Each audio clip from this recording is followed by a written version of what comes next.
Tua palavra é luz no meu caminho, luz no meu caminho. Caríssimos irmãos e irmãs, que bom te encontrar neste novo dia, nesta quinta-feira. A Igreja nos faz lembrar neste dia da memória, da dedicação da Basílica de Latrão, que é a Catedral de Roma, a Catedral do Bispo de Roma, o Santo Padre, o Papa Francisco. Comecemos o nosso dia, caríssimos irmãos e irmãs, na presença do Divino que quis nos habitar. E como sempre te relembro e te convido, comecemos o nosso dia dando este olhar ao nosso mundo interior, ao universo do eu, que precisa ser olhado com o olhar do Tur, esse Tur que é Deus. Deus que está sempre a penetrar em nosso ser, em nossa vida. Não como um Deus que invade simplesmente, mas como um Deus que quis estar junto dos seus. E a maneira de irmos ao encontro deste Deus que está em nós é por meio daquilo que nós temos e que com isto nós nos mantemos vivos, a nossa respiração.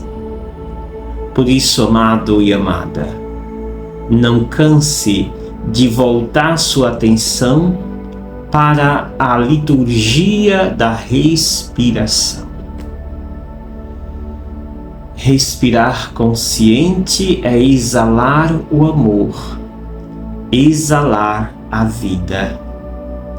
É manter-se esta plena conexão entre o mundo das emoções e o mundo da razão. É esta conexão entre céu e terra, eu e Deus.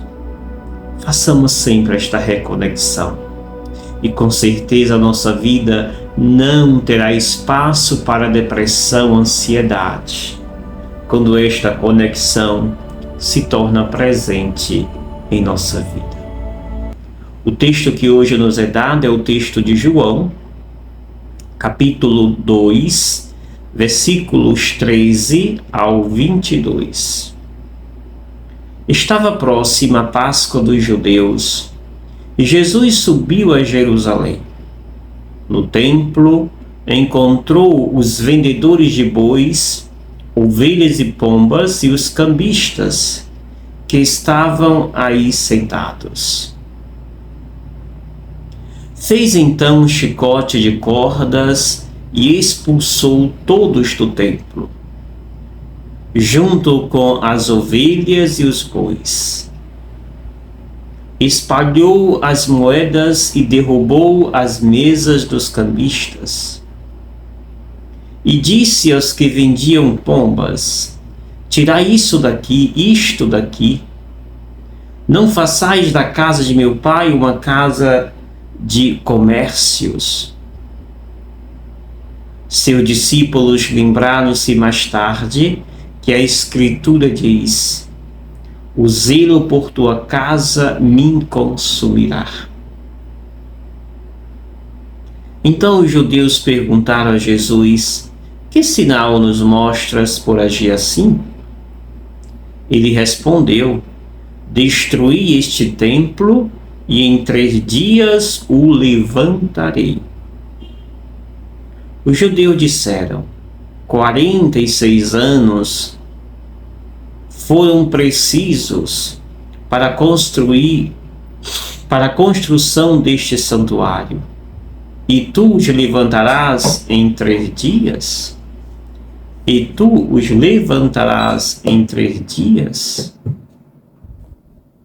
Mas Jesus estava falando do templo do seu corpo. Quando Jesus ressuscitou, Os discípulos lembraram-se do que ele tinha dito e acreditaram na Escritura. E acreditaram na Escritura e na palavra dele. Palavra da salvação. Glória a vós, Senhor. Caríssimos irmãos e irmãs,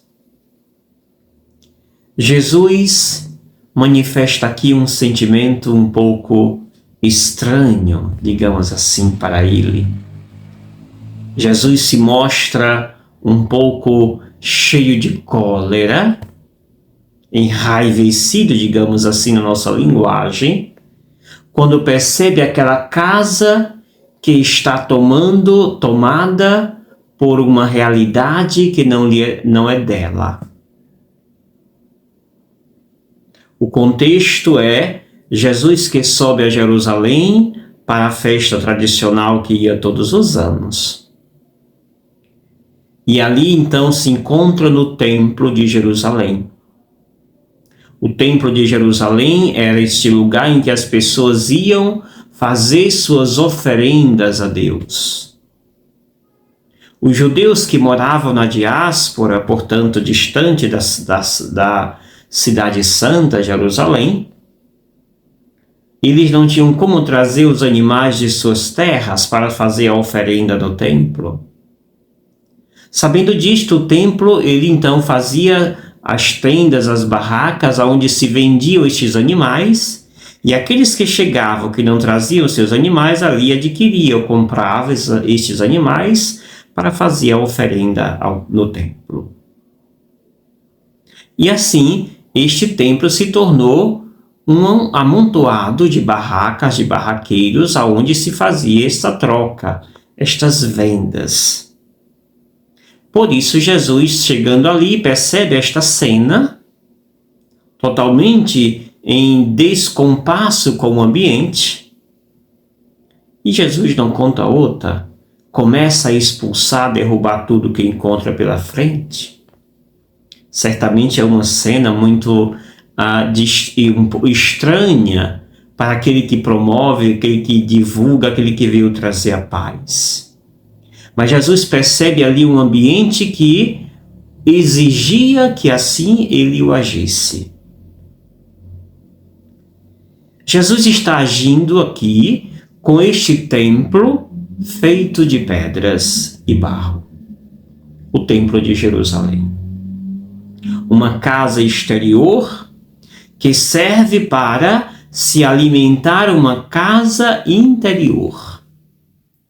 É uma casa que acolhe uma outra casa. Uma casa fixa, uma casa feita pelas mãos dos homens, e uma outra casa que ali chega para fazer a verdadeira oferenda a Deus. A esta primeira casa, Jesus percebe que ela estava sendo desvirtuada a sua função. E por isso ele quer corrigir este erro que ali está acontecendo, expulsando, derrubando as barracas que ali estavam construídas. Jesus faz isto para dar lugar a outra casa, a qual ele quer conservar. Que para esta segunda casa ser conservada, é preciso que esta primeira não seja desvirtuada a sua função. A função desta primeira casa, o Templo de Jerusalém, é o lugar onde se vai apresentar estas oferendas, ou seja, aonde eu vou me encontrar com Deus. Só que esta função está sendo desvirtuada, trocada pela questão do dinheiro e não pela questão espiritual de fé. A segunda casa que se refere a Jesus é aquela que quando ele diz: destruirei esta casa e em 3 dias reconstruirei. E aí aqueles que não fazem parte do mundo desta segunda casa, que é o mundo espiritual ao qual pertence Jesus, estranha.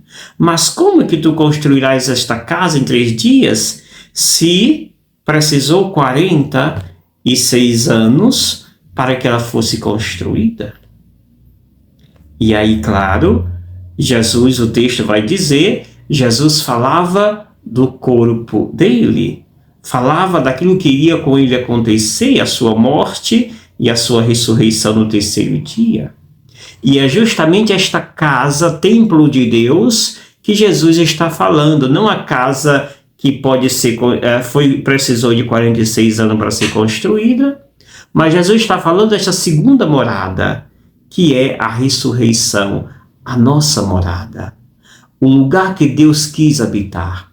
Este corpo que precisa ser preservado, porque ele é casa, habitat de Deus. E Deus, ele então manifesta um zelo muito grande por esta casa. O zelo por tua casa me consumirá.